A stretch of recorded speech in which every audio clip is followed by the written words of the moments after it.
Hello, everyone. Welcome to the Kimberly Cloud Show. I'm your host, Kimberly Cloud. I have a very, very special guest here for the show today. Can you go ahead and announce to the world who you are and where you're calling from? Good afternoon, everyone. My name is Cameron Cowan, and I am calling you today from Wilmington, Delaware. Wow. How far is that from Dover, the base? About an hour down Route 1. Cool. I went Yeah. shopping there one day at the PX. Oh, I Yeah, love we're in between Baltimore and Philly. People kind of forget about us, but that's okay. I love it. So tell me about your past leading up into your present, Cameron. Yeah, so I started out life in the performing arts, and I started writing and doing business writing stuff in 2005 when I was 17. I would just answer Craigslist ads for people that needed stuff written, and no one asked over the email if I was a high school student, so didn't matter. And so that's how I kind of got my start writing. And then I worked in magazines. I ran my first magazine when I was 21. Then I moved over to nightlife and fashion from politics, and did that for about 3 years, which is really cool. I got to do fashion and hang out in nightclubs and nightlife and stay out till 5 o'clock in the morning and all that type of thing. And then when that magazine ended, I didn't really want to go back to politics and campaigns the way I had been. And I had left the Republican Party at that time anyway, so I was kind of done with that whole world. Um, but I had a lot of things and ideas that I wanted to write about, things that I'd seen in the Tea Party movement, in the Occupy Wall Street movement in Denver, all these things that I hadn't really written about because I had been in nightlife and that wasn't that world and that content. So I started writing that. I started writing fiction. So in 2014, I started what would become the Cameron Journal at CameronJournal.com. And I started working on fiction. And several years later, I released my first novel, Cast Iron, which is about a young man who kills his stepfather with a cast iron frying pan for molesting his sister and his life afterwards. And then I followed that up a couple months later with a short story collection, which is a companion of 14 short stories about various and sundry things, one of which, Beverly Gardens, about the California housing crisis, was published in 34th Parallel magazine. So you can find my work at CameronJournal.com. I also sometimes publish elsewhere, like Brains Magazine. I had an article come out this week about how your fashion tells a story. And I've been doing a series of articles on storytelling, and this week I'm talking about how your fashion tells a story and why what you wear matters. And then obviously, the Cameron Journal is a digital first publication, also a podcast, which is on every service and on YouTube in video form, and video on Spotify if you use Spotify. So it's been a crazy ride. We were talking beforehand. I've run fashion shows. I've been an actor. I was a headlining stand-up comedian in the Colorado area for a while. I used to own a record label for a little bit. I've done a lot of stuff, but kind of always in the creative arts and industries and all that sort of thing. And now I'm at the Cameron Journal and at something or other publishing, doing books and anthologies. Tell me about your books. How many books have you written? That's what I mean. I have right now. I have 3 out published. I have 2 coming out this fall, and I have another 2 that are finished, and I am currently editing and revising. So, Okay, and and I have planned books published every year until 2027. I love that.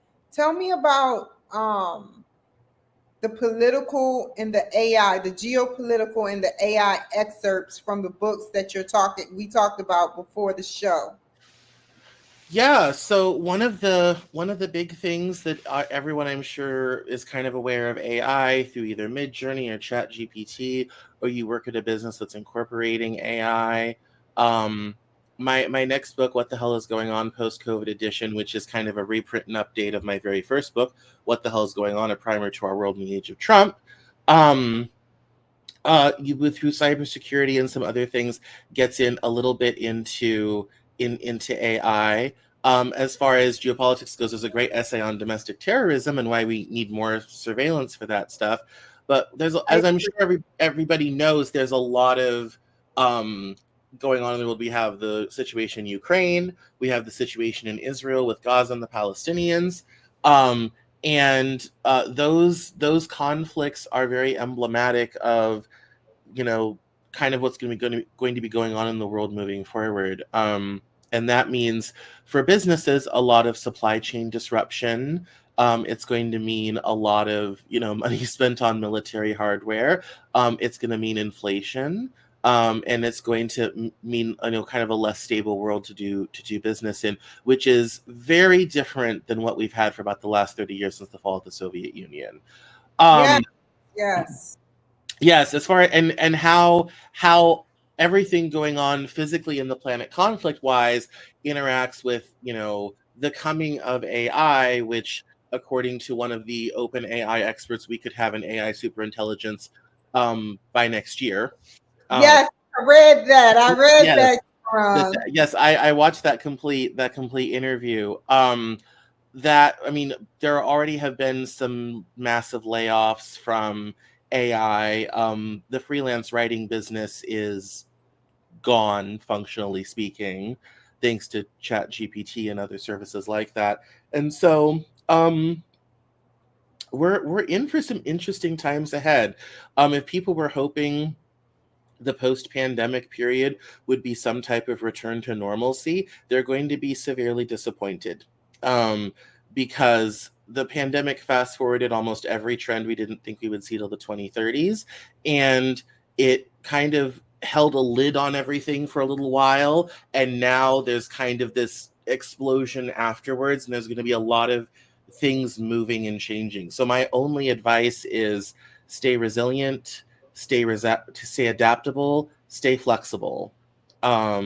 Because those things are going to be what saves us in business, in life, and all sorts of things, moving forward. So, at a personal level, I would try to, avoid a lot of personal debt anywhere you can, which is very hard with inflation right now. There it may be a situation where a lot of people may be moving because of a climate issue or because of an economic issue or just simply to find work.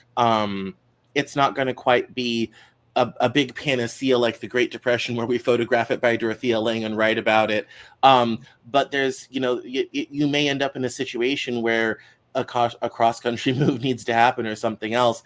And that's really unfamiliar. Yeah, that's really unfamiliar for a lot of people. Americans haven't really lived like that since about the 50s and 60s. And so, and there's that tension. People want to stay in your family for kids, for family, for help, for that interdependency. But if your family is not located anywhere near a place where the jobs are, it can be hard to survive economically. So my advice at a personal level with all these changes is stay resilient, stay adaptable, stay flexible. And what the hell is going on post-COVID edition talks about that a lot, especially with capitalism, education, some of these other things. Kind of gives you an overview of here's what's happening, here's what's going on, not necessarily how to prepare for it, but I also believe knowledge is power. When you understand how these things and systems are working, you can find your own way in your own corner to move something forward for you and your family. Well said, Cameron. We got a lot of subjects to hit. I was going to do a 30-minute show, but we're about to talk for a whole hour. Are you down for that? That's totally fine. Please go ahead. Great. So, domestic terrorism. Needing more security. Yes. Tell me my opinion before you go on, because I know you have a lot to talk about. My opinion is you're right. We need more security. NSA needs to step up and start showing us what security systems they have. Like, for instance, my neighbor, Marty Kaiser, they made enemy of the state about him.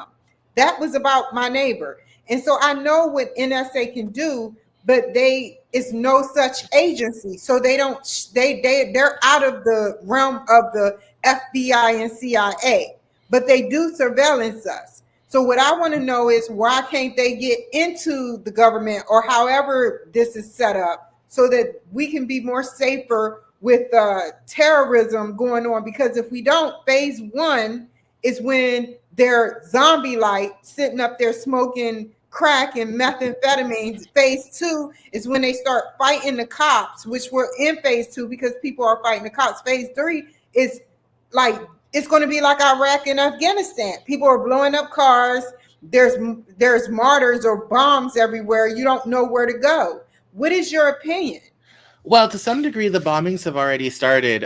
In the Christmas Day of 2021, a very large bomb went off and blew out every window in downtown Nashville, and it was Oh, barely a news story, got no attention, and the only reason it didn't is because no one died because it was Christmas Day and everyone was home. Um, and there's recent historical precedent for this. There was the troubles in Ireland with the IRA. Italy had a series of suicide bombings in the 1970s from resistance groups. This is not a new phenomenon. The United States is one of the few major industrialized powers that doesn't have a dedicated domestic surveillance agency for domestic terrorism. Most European countries do, even Canada does, even Australia does. Unfortunately, we have the FBI, and that's fine, but the FBI is the Federal Bureau of Investigation. They're the cleanup operation after the incident happens. We tried to turn them into an intelligence agency post 9/11, and it failed miserably. The Bush administration failed miserably trying to turn it into an intelligence operation.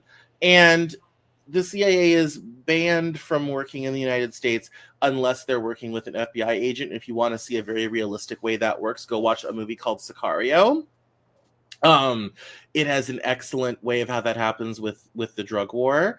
The reality is we need a dedicated agency whose job it is to look after domestic terror groups, especially with the rise of these local militias who tend to be far right wing, who tend to be white supremacist, or at least, adjacent to that sort of thing.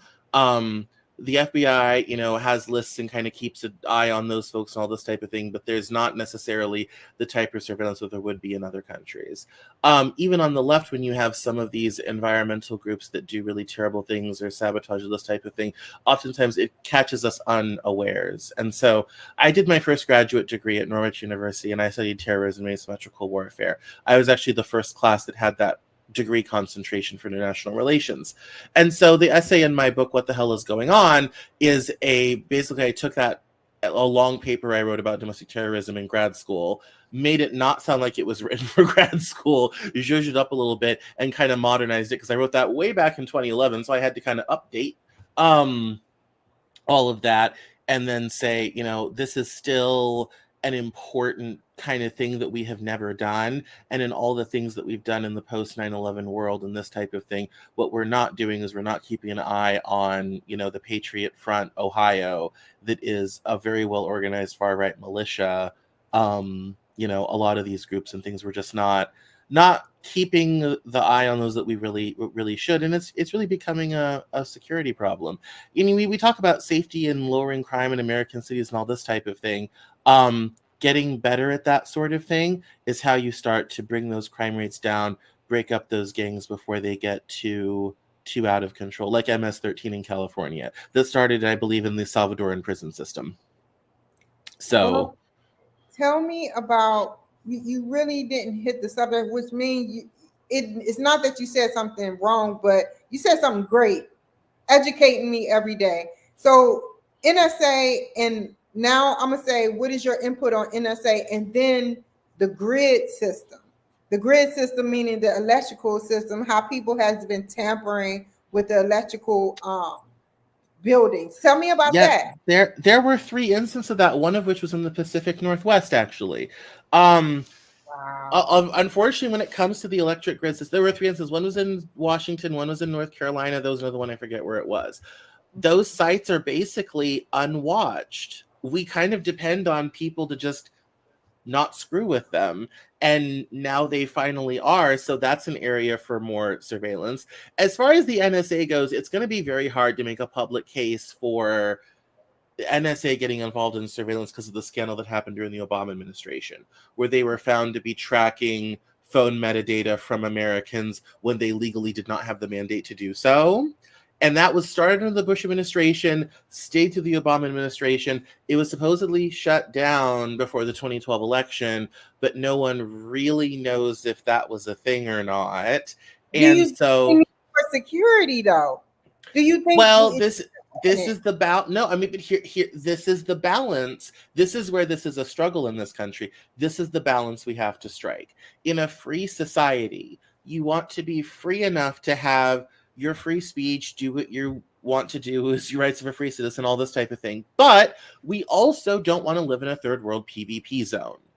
Right. So, we need to find that balance of, can we use the amorphous technologies available to the NSA, which includes cyber warfare. Most of that comes out of NSA. That includes, phone metadata, tracking phone calls, all this type of thing, tracking financial payments. A lot of that comes out of NSA. There's a really great guy on TikTok called That Intel Guy that used to work there. You should follow him. He and I did a video together on the show. It was great. I do it right now. Yeah, and all that type of thing. So it's striking that and doing that, but while also not infringing upon the real freedoms of Americans.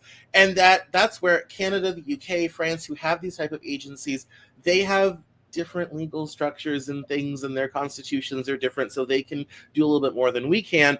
But I think it's long past time in this country, especially given the fact that people are going after transformers, power lines, electrical grid stuff, all of which is open, very little security. Half of it's in the middle of nowhere, so there's no one to see you if there's not a camera or something like that. Maybe that's where AI could be helpful in, keeping an eye out on such things. That's the type of thing where, yes, if we had a more robust domestic security intelligence type of agency, we might have been able to see those attacks coming, or stop the guy who decided to blow up downtown Nashville on Christmas Day because he's not a fan of Santa Claus or whatever, like all that type of thing. Like, that is where an agency would actionably help in those things.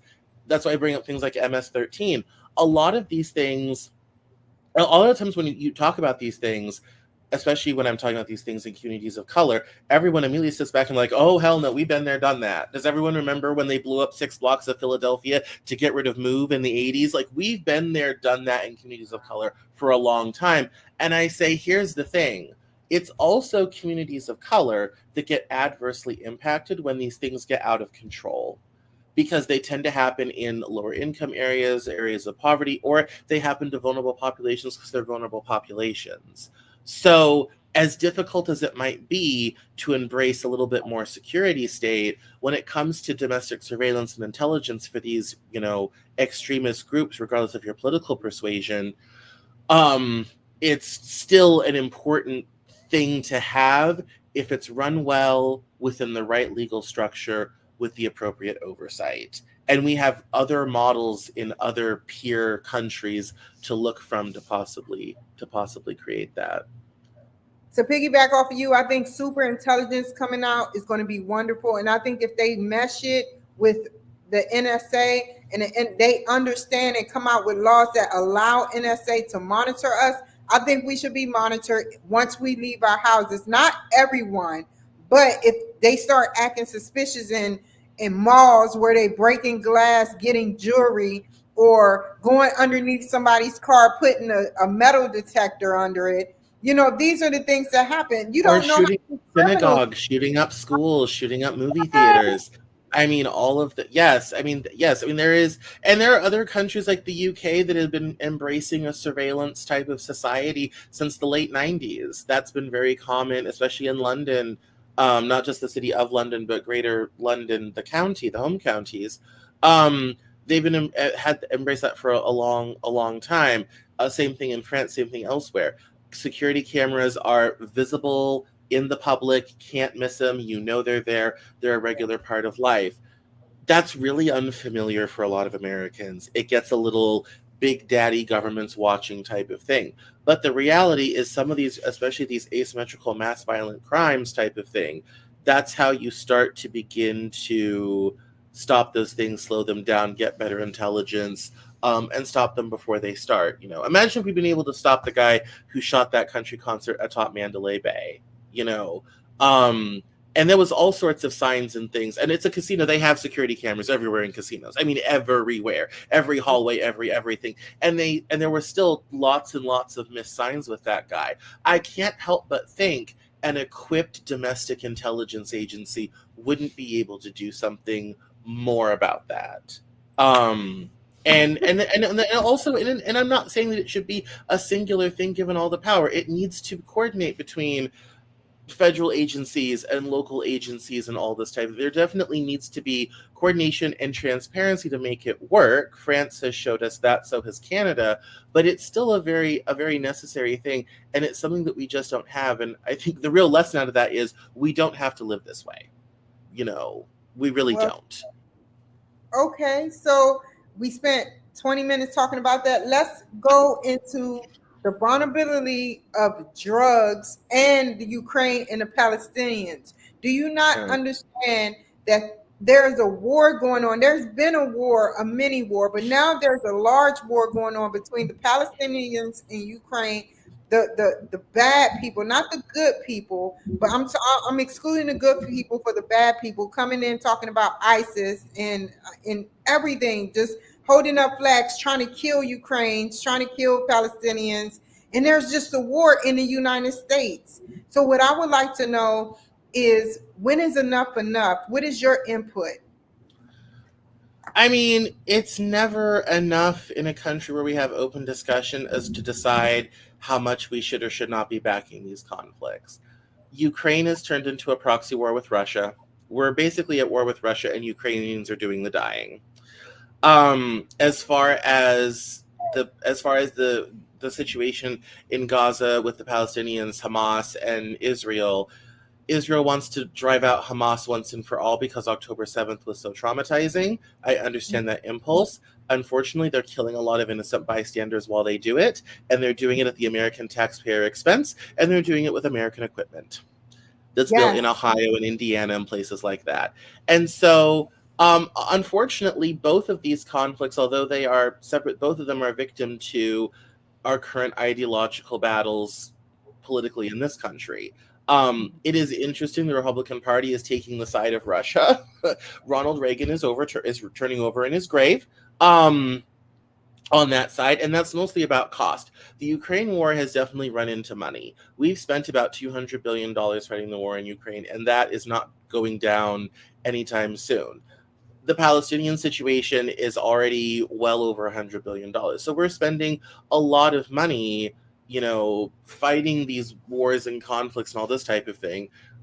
Ukraine versus Russia. Russia is finally suing for some sort of ceasefire. That mostly has to do with the fact that we have banned Russia from using the US dollar in any of its transactions, which basically cuts Russia out of the international trade system.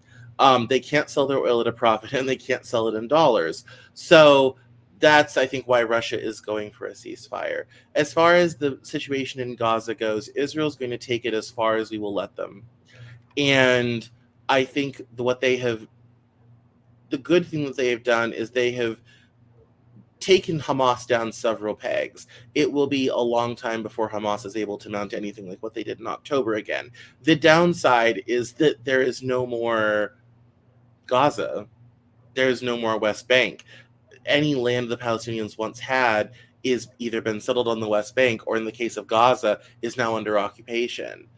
The only way that conflict ends is if there is a specific and designated homeland for Palestinians. That's what Saudi Arabia is pushing for right now. It needs to be a two-state solution. It needs to happen now. Whether Israel will ever go along with that remains a question. Tel Aviv has been silent on that subject. But the reality, for better or for worse, is that's kind of where the games are at. I think Ukraine, because it's been going on longer, will probably end first, because Russia will want some sort of ceasefire, because they're not going to be able to afford to maintain this war for very much longer.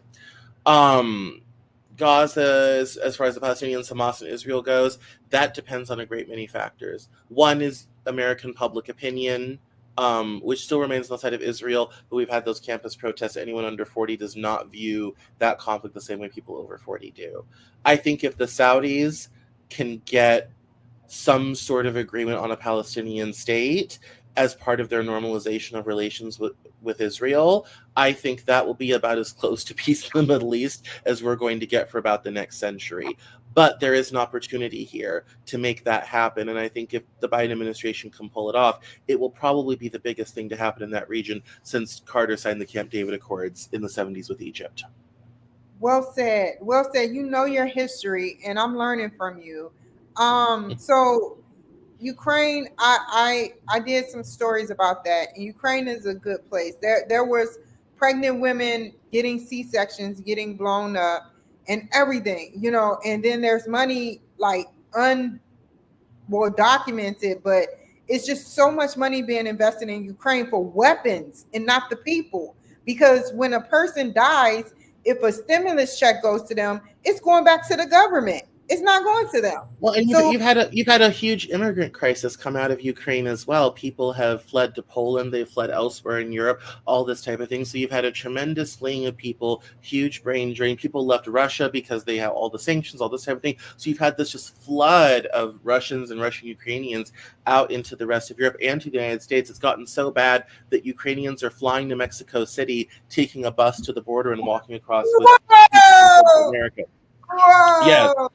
Yes, I mean it is, and no, I mean obviously the money's not. I mean Ukraine is in a war; it's in a fight for its life. So obviously the money's not being spent with the people. The biggest problem with Ukraine I hear about in this country is people look outside and say things in the United States are not bad, but Ukraine's getting another 60 billion and more weapons and all this type of thing. So most of the complaints I hear about Ukraine have to do with the fact that we're spending a lot of money on this proxy war in Russia, and it's costing us at home. And the sad fact of the matter is that conflict is going to continue until Putin finally sees reason and realizes he can't just annex it. And the rebuilding of Ukraine and its eventual ascension to the EU is going to be Europe's problem. We'll win the war for Ukraine, but the rebuilding is going to be a problem solved in Berlin and Paris and Rome. So Biden, what is your input on Biden? I know you don't like the laws or the structure of Donald Trump. We're going to work in a bipartisan way on this, but tell me, Biden has been sending money over there when there's a war, and there has been war brewing here. There's been many wars going on. So tell me, what's your pros and cons on both the former president and President Biden? In my mind, there's no contest. Trump is not running to be president of the United States. He's running to be dictator. And they're not even being quiet about that anymore. They're making it quite obvious. They're running to be dictator. They're running for blood, and anyone who doesn't disagree with them, who's a high-profile public figure, they want to arrest, put in jail, and/or kill, and probably some combination of all three. Which is the most un-American thing that we can possibly imagine. Nothing like that has gone on since the revolution, and that was almost 300 years ago. Do you have a FACT about this? Like, yes, go listen to Steve Bannon's speech at CPAC last weekend. Okay. Donald Trump himself has said this is about revenge, and he has named names of people remember the lock her up chant from 2016? This has always been their agenda. They're just getting more blatant. So for me, the decision is not between two reasonable presidential candidates with different policies. A vote for Trump is a vote for long-term dictatorship under Trump and the entire conservative machine he has behind him. Or if you would like to continue to have elections and some semblance of Republican, small r Republican democracy in this country, then I suggest you hold your nose and vote for Joe Biden. I understand Biden's unpopularity. I know why he's unpopular. I know why people are unhappy. Unfortunately, we're at one of those points in American history, much like 1812, 1836, 1840, and 1860, and even arguably 1932, where who you vote for really matters this time, in terms of there will be fundamental structural systemic shifts depending on who's in power moving forward. A vote for Biden, as much as I'm not necessarily a huge fan of his, I'm not a fan of every one of the policies they put through, I'm not a fan of necessarily the economy that they have created and what they've done with that. A vote for Biden is a vote for a continuation of democratic government. A vote for Trump is a vote for dictatorship. You vote for Trump in 2024 and he wins, that's the last election we're going to have until he's dead, and maybe not even then. It's really that simple. This one's not complicated. Steve Bannon's coming out talking about it's revenge, it's dictatorship. Trump literally has said he wants to be dictator for only one day, but I think the first part of the statement is more true than the second part of the statement. They want to change this country from the bottom up. And which means if you are a minority or a vulnerable group, you're going to be the first to go, because those are always the first people to go when these things happen. Well, what he wants to do is help, I'm not arguing, this is just a debate. But what he wants to do is help the African-American race, because 100 years we've been living in poverty. And my next question is the drugs. The drugs flooding the lower class communities. He wants to clean that up. Washington, D.C. is just so dirty right now. It's messed up. People are camping out right next to the White House or the Capitol. I can't remember which one. And it's just terrible. He's allowing people to come through our borders and terrorize. One case was a white woman got killed by a cartel member, and they arrested him, and they're tired of having to do this. They're being sacrificed. So what's your point? What's your input? Well, I would say that when it comes to the immigration situation, if Trump thinks he can solve both the war on drugs that's been going on since Nixon and the immigration problem that's been going on since 1975, he had 4 years to do it and couldn't be bothered. So, but there was a big debate. Another 4 years, he somehow is going to have a magical solution that doesn't involve standing in Texas with a fence he can't afford to build. That's true. It costs. I'm not saying these problems don't need to be solved. Yeah. I just seriously question their ability to actionably do anything. Minus the fact when it comes to immigration, you have two structural problems. One, you have a tremendous appetite for drugs in this country, which is really a mental health, education, and socioeconomic issue, which could be helped with some decent social programs. And the other problem is you have corporate America that's addicted to cheap immigrant labor. And that goes from strawberry picking in California to H-1B visas at Microsoft. Throughout the system, corporate America is addicted to cheap immigrant labor. If you really want to solve either of those problems, you need decent social programs, and you need to make it so painful that corporate America cannot hire those people anymore, and that will stem the flow. By the way, to be fair and bipartisan, neither party has suggested we do either of these things.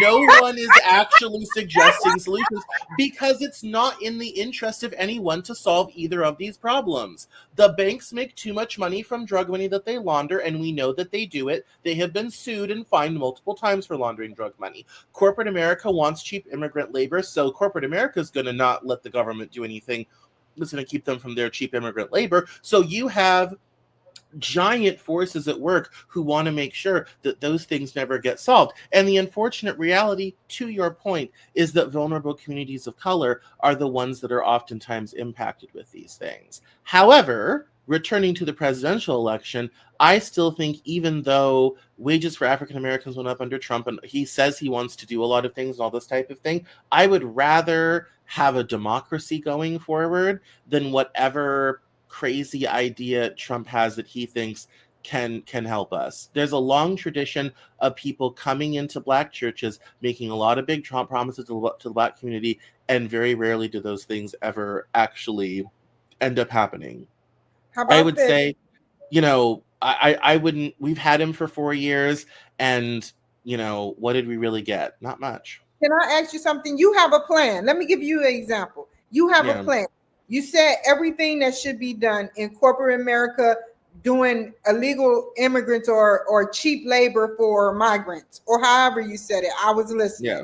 But on the contrary, it's like Donald Trump, he wants to help Black people. He sat up there for 4 years sending money to colleges. And then on top of that, him, Nancy Pelosi, and Chuck Schumer got into a huge debate about the wall. It cost $5 million to build the wall, and they wouldn't build the wall. And now all of a sudden the wall, half of the wall is built, and Biden won't invest in nothing else.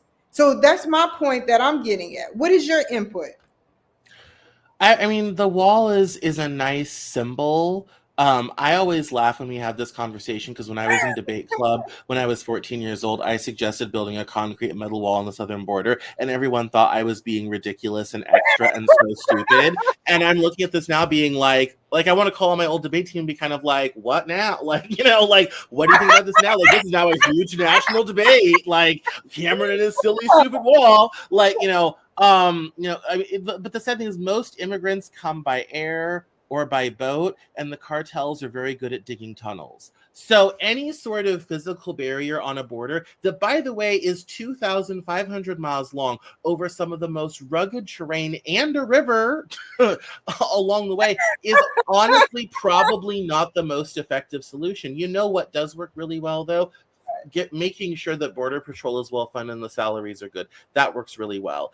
So why are we sending money to Ukraine, 200 billion, when we should be sending money to the U.S. Border Patrol and Homeland Security to build them up?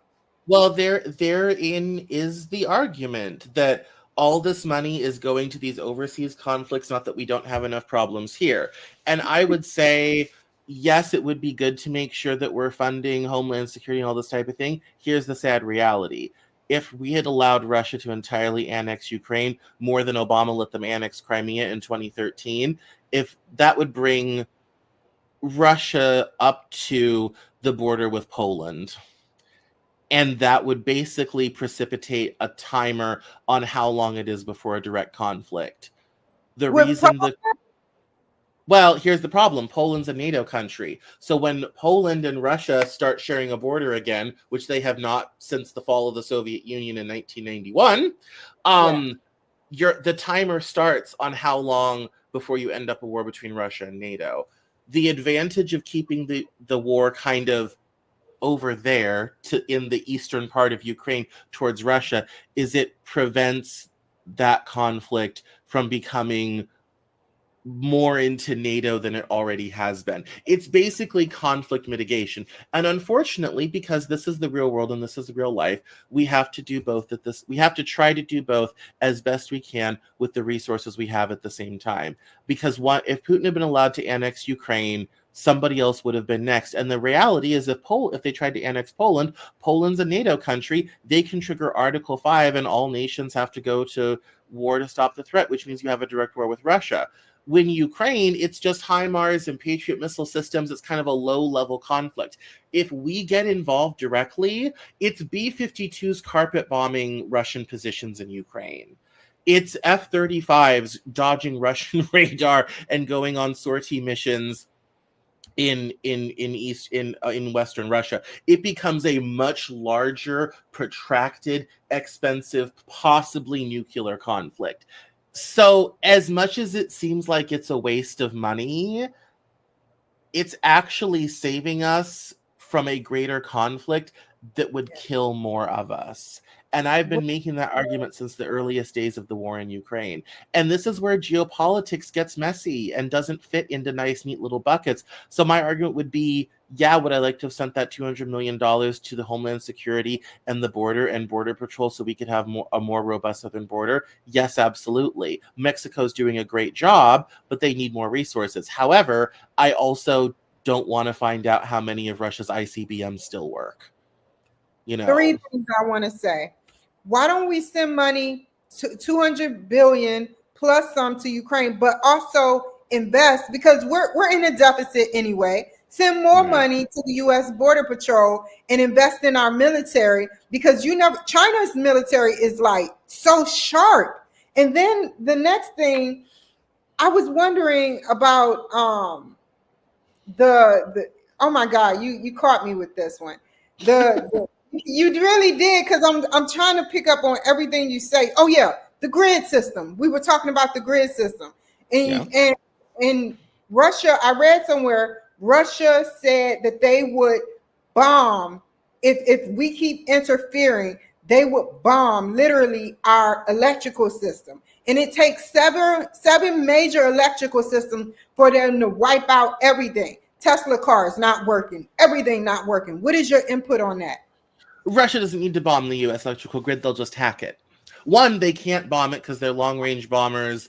We don't know if they necessarily work anymore and where would the fuel come from, and there's issues with that. But they didn't bother with all of that. They could just hack it, and we know that they can do that. That's a well-known capability we know that they have. We've known that for some time. To your point, the NSA has been working on that for almost 15 years. Now, here, to the credit of the Trump administration, here's something Trump did that was not dumb. He completely reorganized U.S. Cyber Command and gave the generals in Cybersecurity Command a lot more power, both defensively and offensively, to protect U.S. interests. And Trump, that's one of the subjects that Trump, I think, actually really cares about, because he talks about it consistently for more than a day. And he knew it was very important. He thinks it's very important. They made changes in the military to do that better. And so I'm reasonably confident with that.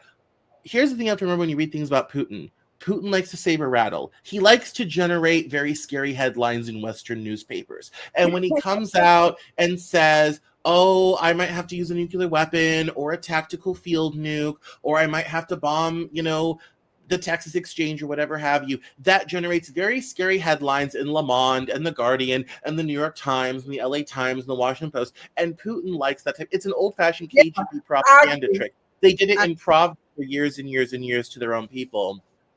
So anytime you read a headline like that, don't take it terribly seriously. Because for one, he would have to contend with U.S. air defense to begin to do that, and Russia's technology is 25 years out of date. That's the first problem. The second problem is Putin knows this, he does not have to bother with an old-fashioned bombing. He has some very smart people in a building called the FSB in downtown Moscow with a lot of laptops who can hack into the U.S. power grid if he so chooses. And then it becomes a war of the wire, not a war of the air. Aren't they a part of the Kremlin? Like this agency? Yes. Yep. Okay, tell me this then. The balloons floating around in the United States of America. From China, yes. All I want to know is your input. Tell me about that. I think China likes to try to do things to see what will happen because their capabilities are so limited. China likes to brag about how big their military is, which this happened since Mao. That's not new. But the reality is their ships can't go about more than 1,000 kilometers from their own shores because they don't have the logistics to refuel them, and they have very few nuclear-powered ships. That's the first problem. The second problem is their capabilities of being able to meaningfully reach out and touch the United States are very limited because their equipment tends to be behind, and most of the technology they have, they stole from us. So the old adage goes, China hasn't invented that yet because the United States, they haven't stolen it from the United States yet. So that, I think the balloon incident, I mean, we don't know how much Xi Jinping is actually in charge of China these days because he doesn't talk to anyone. He literally came to San Francisco and Joe Biden was telling Xi Jinping about stuff that he did not know, which was very disturbing for all parties involved, I'm sure. I was telling someone last night, I'm like, I would have loved to know what he said on the car ride back to the airport to his staff. So I think the balloon incident was them literally running a test balloon to see how we would react. Now, I have a lot of right-wing friends who freaked out and was like, they let it fly over major military installations and blah, blah. I'm kind of like, okay, here's the thing. China also has satellites. They also have a phone line that goes to Moscow, who also has satellites. The balloon was literally a test balloon to find out what the United States would do. So they got some great pictures of ICBM missile covers in Nebraska. They could have bought those on the dark web anyway. Nothing was terribly gained, nothing was lost. What's hilarious is that we sent a $110 million airplane to shoot down a balloon that might have cost $1,000 to make. Like that, talk about overkill. That's what $150 billion a year military budget will buy you. So I wasn't that terribly concerned about that. I think there are probably going to be some more instances like that. I think it's interesting that, North Korea is sending balloons of garbage to South Korea. I think it's North Korea trying to pretend like they're China. So they just kind of empty the dumpster into these bags. No, seriously, they fly over the DMZ and the South Korean military shoots them down to see what they are. And it's just like, trash. It's just garbage. They just took somebody's household bag. It's like if I took the trash bag in your house, tied some balloons to it, and just sent it out there. I mean, I think that's them trying to copy China, but I'm not terribly concerned about that stuff. With China, you have to keep an eye on the Taiwan situation. But right now, You read my The biggest mind. vulnerable in China is one thing, and his name is Xi Jinping. He has consolidated power. He has made everyone around him afraid to tell him the truth, which means he is the head of a country he's not actually running. You think we have a debt problem in this country? China has an unknowably deep debt problem in its real estate market that could, if not properly deflated and managed, end China as an industrial power. So I don't worry about China because, quite frankly, they have bigger problems. And China saw what happened in Ukraine and how a lot of the world mobilized against Russia and has isolated them. China cannot afford that isolation. They're an export-based manufacturing economy. That amount of isolation would kill them. Their currency is pegged to the US dollar. Any sort of actual provocation that would make Washington too unhappy would end China as a power. China knows this. So to some degree, China has to keep sweet. And that's why the meeting between Biden and Xi Jinping was moved from Beijing to San Francisco. Xi Jinping had to come say he's sorry. Well said, Cameron. I have another question.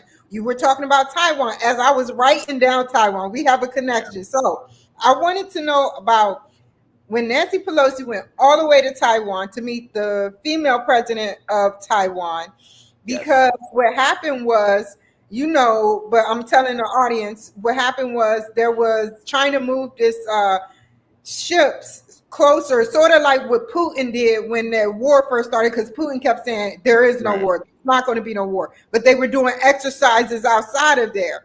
So tell me, if this is a country that make microchips, and we're about to start making microchips, we are, yeah.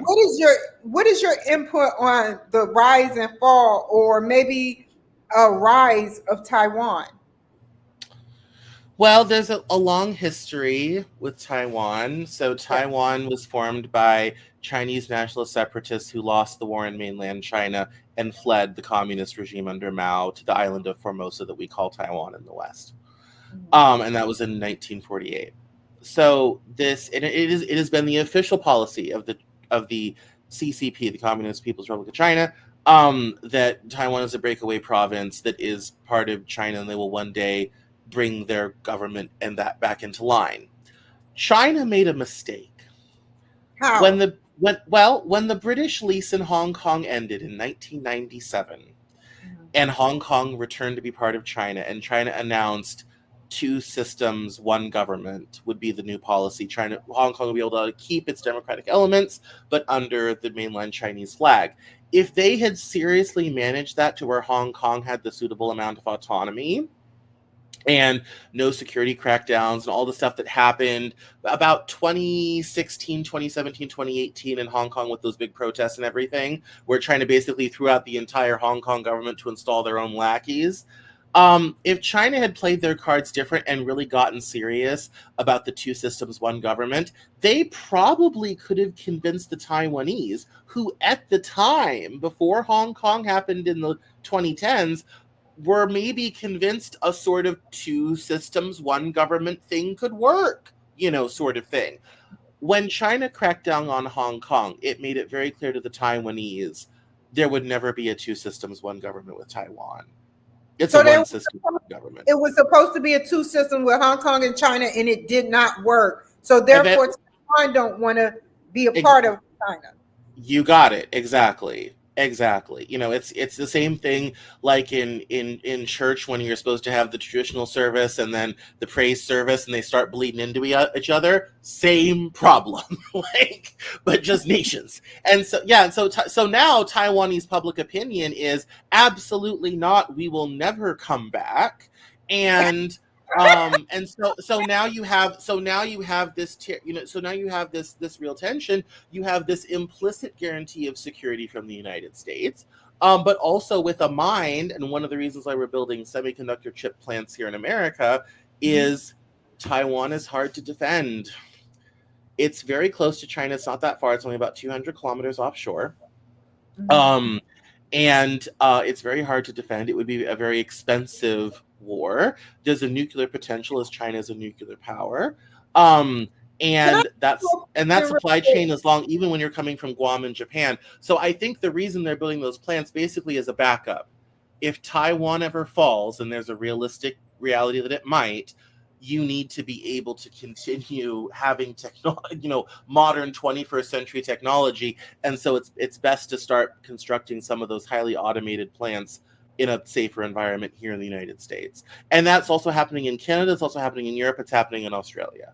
So, yeah. Is Taiwan sort of like Hawaii in the United States together, like how it's an island, and then you got the United States and you got China and Taiwan? Is that's how they're trying to make Taiwan a part of China, right? Well, yeah. So remember, people ended up. The island of Formosa was basically uninhabited before the late 1940s. During and after World War II, there was the Chinese Civil War, because Japan invades China. The Chinese imperial government collapses in 1937.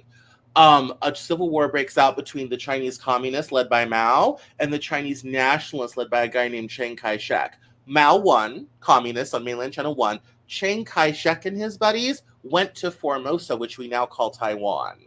So they've never been one country. This whole thing is the result of a civil war that happened when my father was 5 years old. This has been going on for decades. So Hawaii, with the United States, we annexed Hawaii and jailed their royal family. That's its own screwed up history. And Hawaii eventually became a state. With China and Taiwan, that conflict is the next chapter of the Chinese Civil War that ended in 1948 with the ascension of Mao. One last question, and then we're going to move on to where you see yourself going in the future. Yeah. What do they want with Taiwan? If Taiwan is a small country, what do they want with it? Taiwan. It's a matter of national pride. I agree. It's a matter of national pride. China wants all of China under one roof, under the CCP flag. Over here. Yes. It was the same thing with Hong Kong coming back from the British. This is just another. Taiwan is basically, because it was started as a civil war, Taiwan is unfinished business. And any Chinese leader who could get Taiwan back will be a hero, a national hero, and a legend for time and all eternity. Because, again, it's the result of an unfinished civil war between the communists and the nationalists. So it's really a matter of prestige. Here's the thing. Even if they get Taiwan back, it really doesn't matter. They have all of China, and it's more to it than that. And I feel like, Taiwan is its own separate, let it be its own separate country so that they can both have two different stories to tell the Asians. The Asians are doing good. Their manufacturing is off the charts. When I went to Korea, I know China is around Korea, but when I went to Korea, I was in Seoul, near Seoul, and what I did was I was in the military, and I sat up there, and their phones was 10 years ahead of us. They're very smart people, and I just don't get why, he's so invested in this. And like you said, he wants to be the person that talks about beyond this time, but he's hurting a lot of people that want to see Taiwan grow. It's really a matter of national pride. I mean, Taiwan has done tremendously well. They were a gaggle of a few 100,000 people, mostly poor farmers and some skilled tradespeople that arrived on a gaggle of fishing boats. I mean, it was worse than the evacuation of Dunkirk, in 1948, having just lost a civil war to Mao Zedong. And they have turned an island that has no natural resources, isn't currently fertile, into this wonderful, modern, westernized democracy. And very wealthy. The Taiwanese have a lot of money. And so I'm sure the money is partly appealing. The manufacturing capabilities are certainly appealing to the Chinese as well. But really, it's a matter of national pride. It's unfinished business. It is the breakaway country or breakaway province, as Beijing would put it, of the Chinese Civil War, a conflict that was never resolved. And that's why Taiwan continues to be a contentious issue. So when Donald Trump was in office, there was no war against Taiwan and China. There was like a undercut war, but there was nothing really going on. Every country was not, at war. So tell me, that's not really true. I mean, Tell, that's a news narrative. go ahead. Tell me No, I about mean, no, I mean Taiwan and that's a news narrative. Trump. The whole idea that somehow the world was more peaceful under Trump was not a matter of anything Trump did. It was a matter of luck. Also, most of Trump's presidency happened before the pandemic. The conflicts we've talked about today have fomented after the pandemic. Taiwan has been an issue, like I said, since 1948. China's issue with Taiwan did not start during Trump's presidency, and it's not going to finish under. It didn't finish under his. It's not going to finish under this one. That is a long-standing, decades-old conflict. Trump gets to say, "Oh, we didn't have all of these wars because it was a matter of luck." George Bush could have said, John Kerry in 2004 could have said the same thing about the Bush administration. Well, in 1999 under Clinton, we didn't have all these wars. Well, 9/11 hadn't happened yet either. So that's not really a salient argument. It's what people like to make because, for better or for worse, Putin chose to invade Ukraine. Hamas chose to attack a music festival and many other people on October 7th. Those things could have just as easily happened in the Trump administration as it did under Biden. The problem, and here's the big difference, is Biden is trying to defend freedom, democracy, the liberal order, and the alliance system that the United States has painstakingly built since 1945. Under the Trump administration, Ukraine would no longer be a country. It would be part of Russia. And under the Trump administration, there would not be a single living Palestinian left. You think the genocide is bad under the Biden administration? Trump would let Israel have our most potent weapons, and there would be no more Palestinians left to be found. That would be a complete genocide. So in my mind, if you're worried about dead people in Gaza, you should vote for Biden because he'll kill fewer of them than Trump would. If you don't want Russia to annex most of Eastern Europe and restart the Cold War, you might want to not vote for Trump because the reality is Trump would just let Putin have all of Ukraine. And that would bring Russia right up to NATO's border, which it was anyway because Finland has now joined NATO, so has Sweden, so were the Baltics, all this type of thing. And so Trump gets to claim credit like these things were true for him, and they were, but not for anything he did. It was just a matter of luck and timing.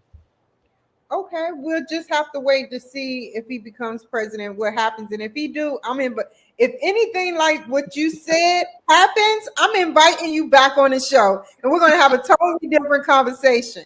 Where do you see yourself going in the future, Cameron? Well, in the immediate future, this fall, I have 2 new books coming out.